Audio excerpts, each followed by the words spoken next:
In today's lesson, we're going to look at calculating with powers and roots. As a quick reminder, a power tells you how many of a number you should multiply together to get the answer. So for example, 7 squared means 7 times 7. And I know that that gives me an answer of 49. So 7 squared is equal to 49. 2 to the power of 4 means that I have 4 2's being multiplied. So 2 times 2 times 2 times 2. Doing that in stages, I know that 2 times 2 is 4, 4 times 2 is 8, and 8 times 2 is 16. Therefore 2 to the power of 4 is equal to 16. We also said that a root reverses a power calculation to tell you what the original value was. So for example, the square root of 25, because I know that 5 squared is equal to 25, I can say the answer to that is 5. And for the fourth root of 81, I know that 3 to the power of 4 is equal to 81, so therefore my answer is 3. Last lesson we completed the following worksheet.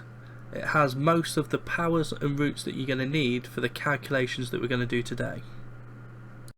I've attached the completed version of this worksheet to show my homework in the resources to help you section so you can use it to help you answer the questions today. So let's have a look at some examples of what we might be asked to do. In part A, we're asked to calculate 7 squared take away 3 squared. Using my worksheet from last lesson, I know that 7 squared is equal to 49. And I know that 3 squared is equal to 9. So I need to work out 49 take away 9, which is equal to 40. So that's my final answer. If I'm struggling to work that out, I can obviously do a column subtraction to help me get to that final answer.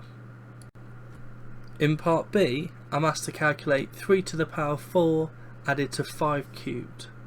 Again, using my worksheet of answers from last lesson, I know that 3 to the power of 4 is equal to 81 and 5 cubed is 125.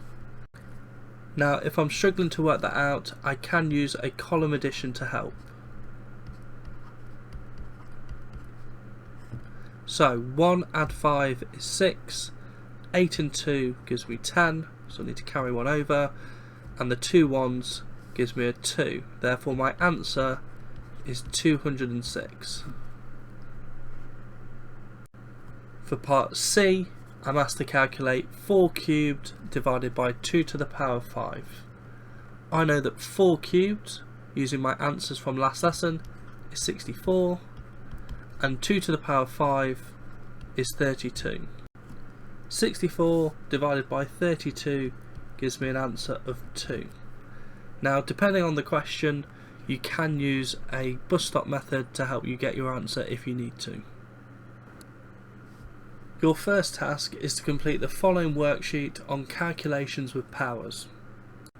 There are spaces under each question for you to write down what each power equals, and you can use your worksheet answers from last lesson to help you do this.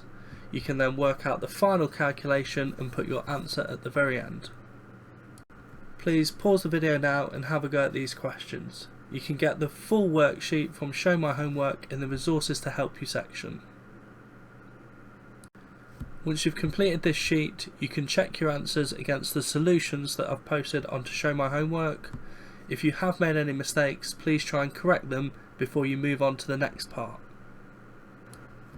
So, the last part of this lesson is looking at calculating with roots.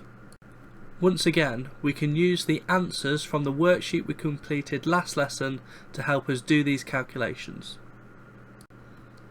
In part A, it asks us to work out the square root of 49, which is 7, added to the square root of 121, which is 11.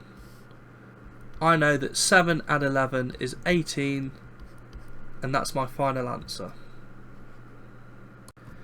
In part B, it asks me to work out the cube root of 125, that's 5, and it wants me to times by the fourth root of 81, that's 3.